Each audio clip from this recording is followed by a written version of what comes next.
Welcome to the Explainer. Today we're doing something a little bit different. We're stepping away from those usual fast-paced data deep dives, and instead, we're going on a deeply reflective journey together. Think of this less as a standard lecture and much more like a personal thought piece. We're going to explore the hidden architecture of compassion. It's a journey into how we wish others well, and honestly, more importantly, how we actually sustain that goodwill without completely losing ourselves in the process. I want you to take a slow breath with me for a second. Really feel the physical weight of this question in your own body. What does it actually mean to wish someone well, especially when they've hurt you? It's so easy to just throw around the phrase love for all, right? But when the rubber meets the road, the actual mechanics of that love become incredibly complex. Okay, let's dive into this. We're starting with a baseline of universal goodwill. Take Ho'oponopono, for example. It's a traditional Hawaiian mantra that goes, "I'm sorry, please forgive me, thank you, I love you." It's absolutely beautiful. It's simple, and it focuses entirely on reconciliation and taking responsibility within a community. Now, contrast that with a traditional Buddhist mantra, "May all sentient beings be free from suffering and the causes of suffering." Looking at these together, a fascinating through line starts to emerge. These phrases, regardless of where they come from, are actually meant to soften our relationship with ourselves first. That internal softening is kind of the mandatory lens through which we can authentically extend anything to anyone else. And then we have a secular version from author Dan Harris, "May you be happy, may you be safe, may you be healthy, may you live with ease." The universal thread of seeking peace here is crystal clear. But I want to gently introduce a little moment of friction into our discussion here. Is the life of pure ease actually what we want for ourselves, or, for that matter, for anyone else? Because when you think about it, ease without friction isn't peace at all. It's stagnation. We don't want the Wall-E life of a potato, a life that is completely free of suffering or struggle, where we literally have nothing to push against, no traction whatsoever. What we actually want is a life of worthy challenges. We're looking for right-sized hardship, difficulty that is scaled to what a person can actually rise to, so that meeting those struggles builds you up instead of just wearing you down. Which brings us to this incredibly powerful, compressed mantra that we can actually use as a replacement for the phrase, "I forgive you." May your edges soften with healing. This specific phrasing does something really profound. It locates a person's sharp edges, their harmful behaviors, in causes, like past wounds or really difficult circumstances, rather than in their core character. It's acknowledging that those edges, they came from somewhere. And this brilliantly illustrates the competing metaphors that are constantly at play in our minds. Standard forgiveness often acts like a ledger. It implies a debt that you, in all your generosity, are choosing to cancel. But the river metaphor recognizes that people are carved into their shapes by the currents of their lives. If harm comes from how life shaped them, then there was actually never a debt to cancel, only a person who is still healing. Seeing it this way, it allows resentment to just completely lose its grip. Now, what's really interesting about this slide is how it completely dismantles the idea that all is just some monolith. Compassion is not a uniform spray. It's more like a set of graduated muscles, depending on relational distance. The emotional task of extending love to yourself at tier 0 is wildly different from the task of showing solidarity with circumstantial sufferers way out in tier 4. Because the truth is, loving a stranger is not the same as loving an enemy. We have to calibrate our wishes to the specific tier of the relationship. A mantra that works perfectly for a beloved child will completely buckle when you aim it at an active adversary. For a partner, you actively tend to them. For an adversary, the goal is often simply disentangling your nervous system from theirs. But we also need to talk about the shadows of love. And as we explore these failure modes, I invite you to just pause and notice any tension in your jaw right now. Compassion without boundaries can so easily turn into self-abandonment.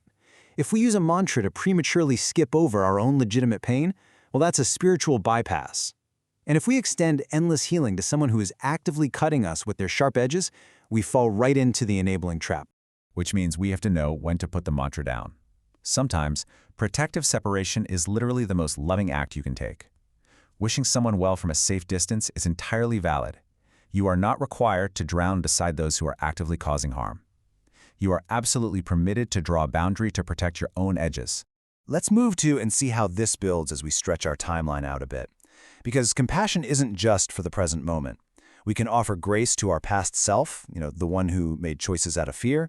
We can wish worthy, right-sized challenges for our future self. And we can even change our relationship to a lost other, softening our grip on grief and absent legacy. Love is truly a thread that runs through time. Section 4, the full chest. I'd love for you to just settle in now as we transition into our final summation. I'm going to read a synthesis of everything we've explored today. Just let the words wash over you and let the concepts we've structured here settle deep into your own architecture. Not all love is one love. Not all is the same. The stranger asks a different prayer than the enemy, than the child, than the face in the glass whose edges you have never learned to hold. So say it to the near one with warmth in the palm. Say it to the far one with open hands and no claim. And say it to the one who cut you, not as absolution, but as release. A stone returned to the river, not because you owe it, but because carrying it was never your shape. Speak also to the ones who chose poorly from the narrow cell of their fear. May the version of me who stumbled hear now what I could not say then. Speak to the one you will become. Not may you rest, but may you rise to a weight that fits your back. A struggle worth the breaking of dawn, achievable, not crushing, worthy, not merely endured. But know this, mercy has a shadow. Sometimes compassion is a tranquilizer, a pretty cage for righteous anger. Sometimes love is the back turned, the door closed, the boundary drawn in ash. Because wishing them well from a distance is holier than drowning beside them. Exhale right now. Release, soften your ribs. For edges are not born, they are forged by hunger, by policy, by the quiet machinery of fear. So wish healing upon the system that pressed the steel, not just the hand that swung it. And when you speak, let your ribs soften. Let the exhale loosen the knot in your jaw. Love is not a thought, it is a settling of the nervous system. Do not keep a ledger. That was never a debt to cancel. Only a garden to tend, a river to smooth. Stones worn not by erasure, but by time. A wish is not a hand, a word is not a meal. So let the mantra descend into the wrist, into the door you open, the silence you keep, the meal you set down without sermon. So the crucial point is, now gather all this, the near and the far, the past and the not yet, the wound that must not be forgiven too fast, the system, the body, the right-sized struggle, and fold it into your chest, not as a list, but as a living weight. Let it beat there, imperfect, thick with the friction of real life. And when you exhale, let it be this, not ease, not erasure, not all at once, but a love that knows its limits and loves anyway. So I leave you with this question. How will you redefine the architecture of compassion in your own life today? And what other emotional blueprints are out there waiting for us to uncover them? Welcome to the debate. We are constantly told that, forgiveness is healing, that wishing peace for all beings is the ultimate spiritual goal. Right. It's framed as the absolute pinnacle of enlightenment. Exactly. But what if those exact mantras are actually trapping you in toxic relationships? What if unconditional compassion, in its purest form, is actually dangerous? That is definitely the provocation of the source material we're looking at today. Right. Because, when we purchase a heavy power tool, it comes with a manual.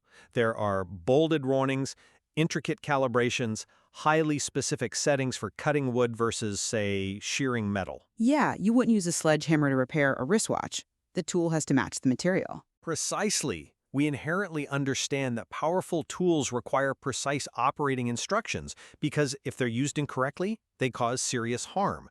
But then we look at the tools we use for our own psychological architecture. The ancient mantras. Yes, these sweeping mantras of universal compassion. We are handed these massive, generalized statements from completely different traditions. The Hawaiian Ho'oponopono, which is this traditional practice of reconciliation, tells us simply, I'm sorry, please forgive me, thank you, I love you. And Buddhist aspirations wish that all sentient beings be free from suffering. Right. Or Dan Harris, in a more secular modern context, suggests we wish for ourselves and others to live with ease.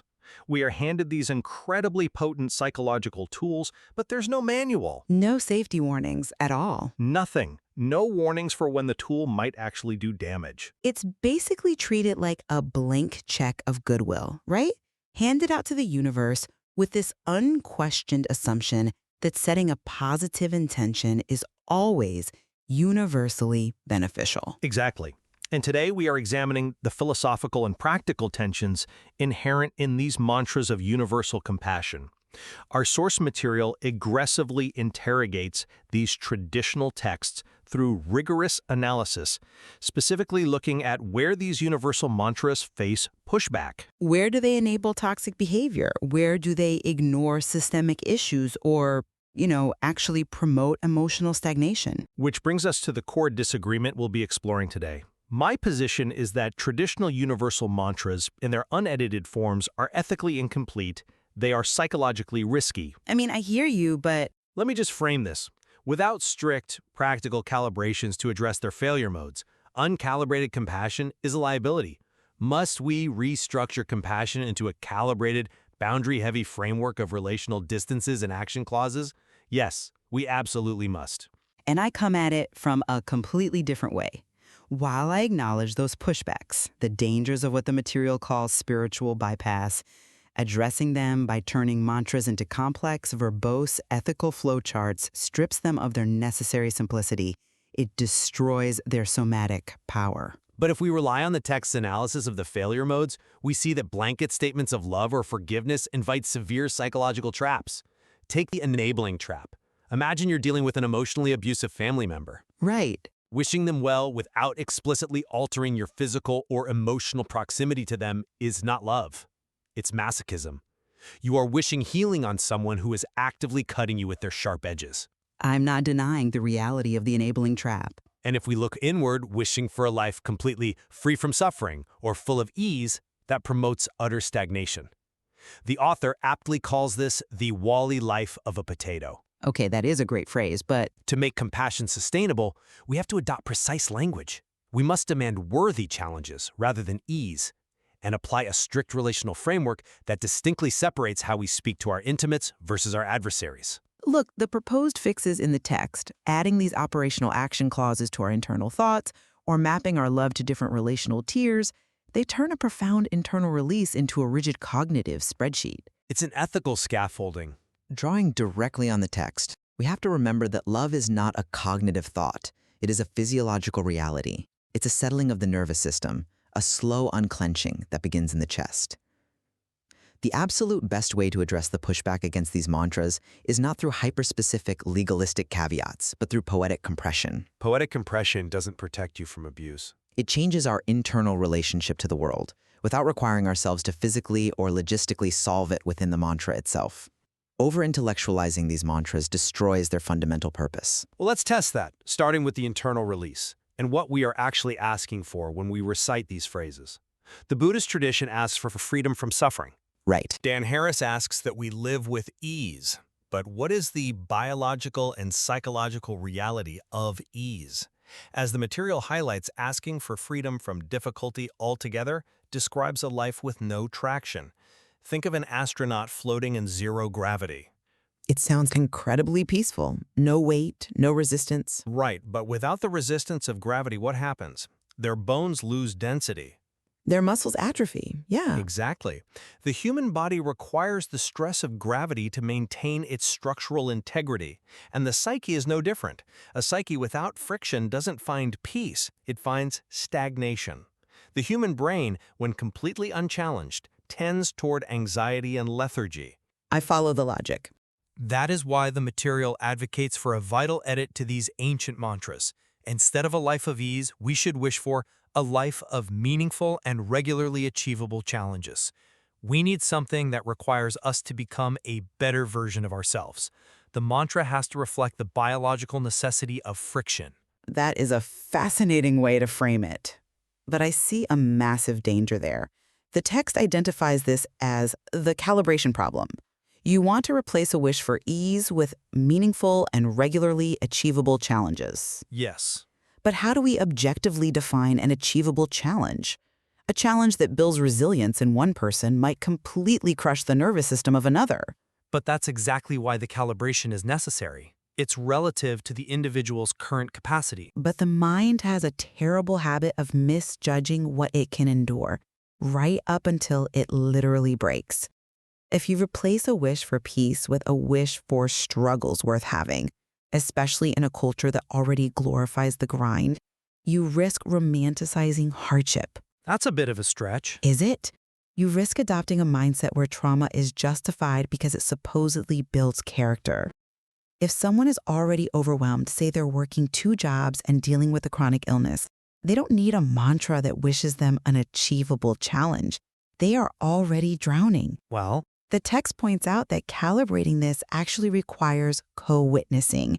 Having a trusted other help gauge the size of the challenge because we are incredibly bad at doing it ourselves.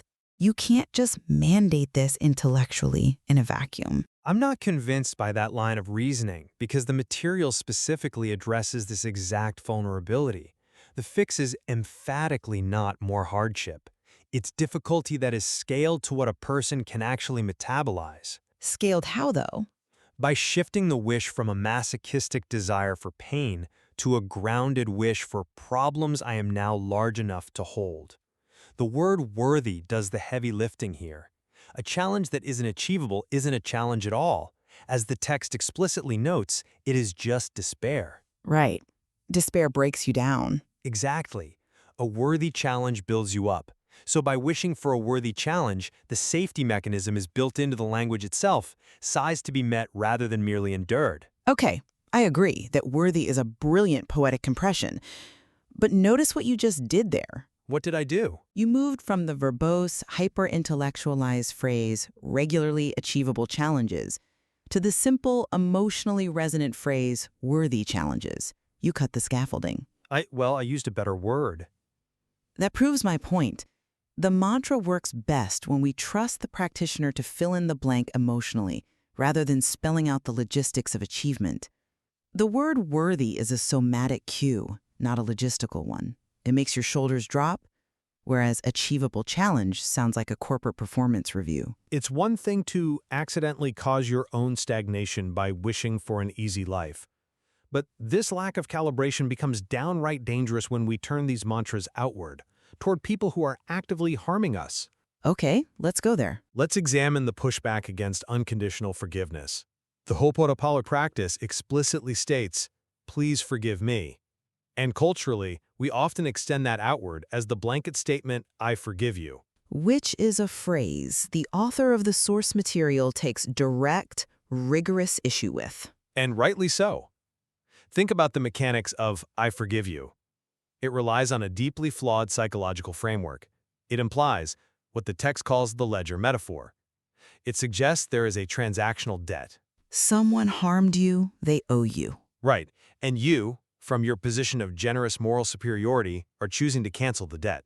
And it keeps the ledger open by the very act of acknowledging the debt. You are continually referencing the deficit. Yes, and it leads directly into severe failure modes. The first is spiritual bypass. This is when you use a mantra as a tranquilizer. If you're listening to this and you've ever tried to, just forgive and forget someone who repeatedly betrayed you, you know exactly how hollow that feels in your chest. Oh, absolutely. You are trying to skip over your own legitimate pain to arrive at a state of spiritual grace faster than your nervous system can actually process the trauma. Compassion that does not first honor the wound is not compassion. It is self-abandonment. On that, we are entirely aligned. The ledger metaphor is a trap. But here is where we diverge. Because the second failure mode is the enabling trap. This is where you are wishing healing on someone who is actively causing you grievous harm. Okay. Let's say it's a toxic boss who undermines you daily. To prevent enabling them, the text suggests revising the sentiment away from forgiveness and toward recognition. Quote, "I recognize that you have been fashioned by life into a being with sharp edges. I wish you healing and positive growth." It's a beautiful sentiment. But frankly, even that is incomplete for someone actively hurting you. The mantra must be ethically sound, which means it requires an action clause. It should be, "May your edges soften with healing, and may I have the clarity to step out of their reach until they do." If you do not explicitly include the boundary within the framework of the compassion, you are enabling abuse. You are just standing there taking the cuts, whispering about their healing. I'm sorry, but I just don't buy that. Why not? Let me tell you why. I completely agree that the ledger metaphor is flawed. And the text offers a much better alternative, which is the river metaphor. People are carved by current. Compassion is the water that smooths the stones. Right, the cause not character reframe. Exactly. Their sharp edges came from somewhere, earlier wounds, fear, scarcity, systemic forces they didn't choose. Understanding that is profound. But I strongly push back on your demand for an action clause inside the mantra. But without it, the mantra is just a cage for your own righteous anger. Because the boundary is an external action. The mantra is an internal release. When you say, may your edges soften with healing, you have already perfectly compressed the recognition, the wish, and the potential for growth into a single image. Burdening that internal somatic release with the logistics of a physical boundary, and may I step out of your reach, it dilutes its power. How does a boundary dilute the power of compassion? It grounds it in reality. It protects the person practicing it. Because a mantra is not a behavioral contract. Think about what somatic means in this context. It's about how the body physically holds trauma and stress. The text points out that love is not a cognitive exercise. It's an unclenching of the jaw, a softening of the ribs, a literal exhale. Sure, but The goal of using an adversarial mantra isn't absolution, and it certainly isn't logistical planning for tomorrow's meeting with that toxic boss. The goal is release, seeing the cause clearly enough that your resentment has nothing left to grip. You can set the boundary in the physical world. You can quit the job, close the door, draw the boundary in ash, as the poem says, without needing to clutter your internal spiritual release with a legalistic action clause. I see why you think that, but let me give you a different perspective. If we don't build the boundary into the language, we treat compassion like a uniform substance we can just spray over everyone equally. And that brings up the problem with the word all in universal mantras. Love for all. If your compassion is not explicitly calibrated to the relational distance of the recipient, it breaks down completely. You're talking about the hidden assumption that all is a monolith. Exactly. Compassion is not one monolithic feeling. It is a set of graduated muscles, each trained for a different distance. The text maps out different relational distances, starting from the self, moving outward to intimates like partners and family, then to acquaintances, then to adversaries, and finally to massive circumstantial suffering, like victims of global conflicts. Right, the recipient hierarchy. Now let's take that beautiful compressed mantra you love so much. May your edges soften with healing. As the text states, this is a masterpiece for an adversary. It works perfectly for someone who has harmed you because it doesn't require you to like them, and it disentangles your nervous system from theirs. Yeah. But try applying that exact same phrase to your intimate partner. Imagine looking at your spouse after a long day and saying, may your edges soften with healing. Well, yeah, I see your point. It sounds clinical. It lacks warmth. It lacks the specific texture of knowing them. For an intimate, the calibration must change to something deeply personal, like, may I see your edges not as flaws, but as the very topography I have learned to navigate with care.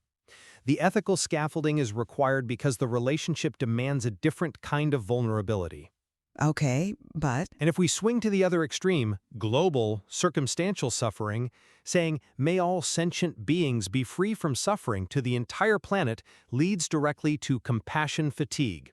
The modern news cycle guarantees a perpetual stream of tragedy being directly into our phones. Your nervous system literally cannot hold it all. You will burn out. That is a fair critique. Look, the pushback is addressed by scaling the wish. Not an impossible demand for the freedom from suffering, but the capacity to hold suffering without collapsing. This isn't over-engineering. It is the necessary ethical scaffolding that prevents the practitioner from diffusing their emotional currency to the point of total numbness. Look, the relational mapping is a fascinating intellectual exercise, I'll give you that. But in trying to categorize love into these rigid buckets based on relational distance in the present moment, you are missing an entirely different dimension that the text brings up, the temporal axis. Triangulating love across time rather than just across social distance? Yes, you are trying to put people in boxes based on who they are to you right now. But some of the deepest reservoirs of pain aren't located in space. They are located in time. How does your strict hierarchy handle the past self, the version of you from 5 years ago who made a terrible choice out of fear. Well, the text addresses this beautifully, reframing regret not as a debt to be paid, but as an orphaned version of yourself that still needs witnessing. Exactly. You don't put your past self in an adversary box or an intimate box. You offer a profoundly different kind of grace. May the person I was, who acted out of fear and limitation, receive the understanding I can now offer. That requires a fluidity that rigid tears just don't allow. But it's still a calibration. And what about the future self? The legacy of giving your descendants not a solved world, but problems worth solving. Or the most complex one, the lost other, the dead, or the estranged. Where do they fit in your calibration? That's a unique category, yes. The mantra for the absent others shifts entirely to changing your relationship to their absence itself. It becomes, may your memory no longer be a wound, but a landmark I walk past without falling.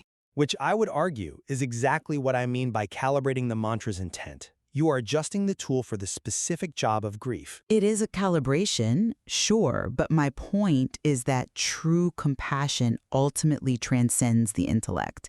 It transcends the urge to categorize and logically solve the emotion. The text culminates in a poem called The Full Chest. It advises us to gather all of this, the near, the far, the past, the not yet, the systemic forces, the frailties of the body, and fold it all into our chest. Right. And it explicitly says to hold it not as a list, but as a living weight, imperfect, thick with the friction of real life. If we spend all our time checking whether our action clause is properly appended or whether we are applying the correct tier level mantra to our neighbor versus our enemy, we never actually let the exhale loosen the knot in our jaw. We stay trapped in the intellect, using the mantra as a shield against simply feeling the weight of the world. Well, let's pull back and look at where we've landed today. We've examined the friction between the pure sentiment of universal compassion and the messy, highly specific reality of applying it to our lives. It is definitely messy. From my perspective, the intellectual rigor applied to these mantras in the source material is exactly what saves them from being empty platitudes, acknowledging their failure modes, the spiritual bypass that makes us ignore our wounds, the enabling trap that keeps us in the path of harm, and establishing clear frameworks like right-sized challenges and relational boundaries. It's not about trapping love in the intellect. It is about transformative poetry into a robust, ethical, lived philosophy, a philosophy that actively protects the practitioner from abuse and compassion fatigue. And while I concede that the structural critiques of universal love are absolutely vital, I mean, they expose the shadows of our goodwill and force us to be honest about where we are hiding, the ultimate goal of a mantra remains an emotional and somatic release. Right. Yes, recognize the river that shaped the sharp edges of the person hurting you. Yes, acknowledge that love across time requires a different internal posture than love across space. But eventually, the intellectual scaffolding, the rules, the caveats, they must fall away. What is left is not a cognitive checklist, but the literal, physical unclenching of the nervous system. A love that knows its limits, but loves anyway. It is a remarkable thing, isn't it? That thousands of years after these traditions began, we are still engaged in this ongoing human struggle, trying to find the exact balance between universal acceptance of what is and the necessary boundaries of self-preservation. We are still trying to figure out how to navigate the sharp edges of the world without losing our own softness. Which brings us back to our power tool. Maybe the manual isn't there to restrict how we build. Maybe it's there to ensure we still have all our fingers when the work is done. We'll leave you to consider how you might calibrate your own tools and where your boundaries are drawn in ash. Until next time.